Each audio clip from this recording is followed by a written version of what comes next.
Assalamualaikum warahmatullahi wabarakatuh.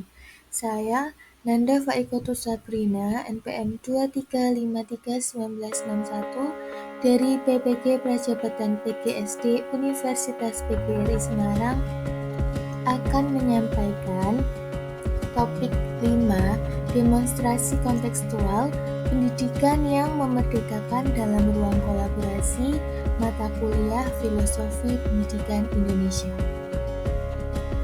Beberapa pertanyaan pemantik yang dapat memberikan panduan dalam membuat rumusan.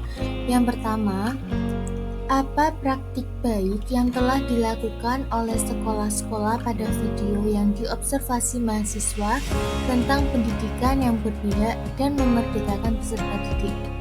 Yang kedua, apa praktik baik yang dilakukan oleh sekolah mitra mahasiswa tentang pendidikan yang berpihak dan memerdekakan peserta didik? Yang ketiga, bagaimana mewujudkan pendidikan yang berpihak dan memerdekakan peserta didik dalam implementasi kurikulum merdeka? Pemikiran Ki Hajar Dewantara, Pancasila sebagai entitas dan identitas bangsa Indonesia dan perwujudan profil pelajar Pancasila pada pendidikan yang berpihak pada peserta didik dalam abad ke-21. Pendidikan yang memerdekakan menurut Ki Hajar Dewantara adalah suatu proses pendidikan yang meletakkan unsur kebebasan anak didik untuk mengatur dirinya sendiri, bertumbuh dan berkembang menurut kodratnya secara lahiriah dan batiniah. Ki Hajar Dewantara tak pernah mematok anak didiknya di kelas kelak akan menjadi apa. Ki Hajar Dewantara memerdekakan anaknya saat belajar apapun, berdasarkan bakat mereka. Bekal itulah yang harus dibawa anak Indonesia untuk berdaulat atas dirinya sendiri. Belajar merdeka dipercaya pula dalam membawa Indonesia sebagai negara yang maju. Pertanyaan pertama, apa praktik baik yang telah dilakukan oleh sekolah-sekolah pada video yang diobservasi mahasiswa tentang pendidikan yang berpihak dan memerdekakan peserta didik? Dalam praktik pembelajaran yang dilakukan berdasarkan hasil observasi pada video-video tersebut ialah praktik pembelajaran dilakukan secara aktif dengan hubungan saling timbal balik antara murid dan guru.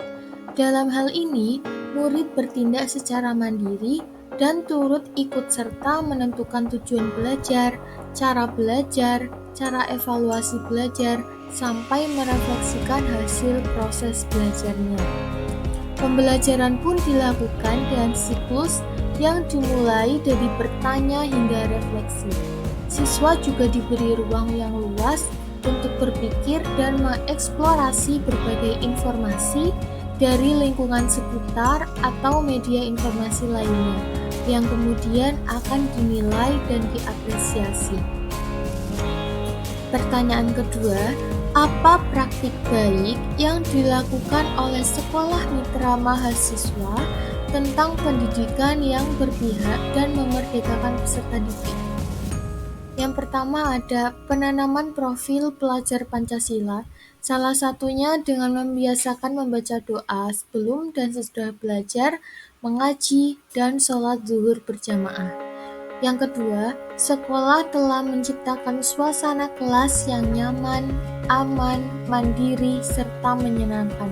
Dan yang terakhir, sekolah memfasilitasi para siswa untuk mengembangkan minat dan bakat melalui kegiatan ekstrakurikuler. Yang terakhir, bagaimana mewujudkan pendidikan yang berpihak dan memerdekakan peserta didik dalam implementasi kurikulum merdeka?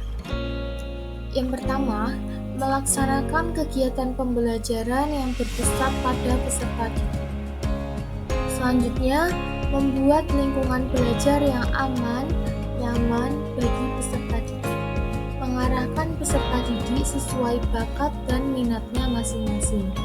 Berusaha melaksanakan kegiatan belajar dengan memenuhi kebutuhan peserta didik. Memanfaatkan lingkungan sekitar sebagai media dan sumber belajar. membuat tujuan pembelajaran bersama peserta didik. Dan yang terakhir, melakukan asesmen tidak hanya dari hasil belajar, tetapi juga proses belajar juga ikut dinilai. Sekian yang dapat saya sampaikan. Terima kasih atas perhatiannya.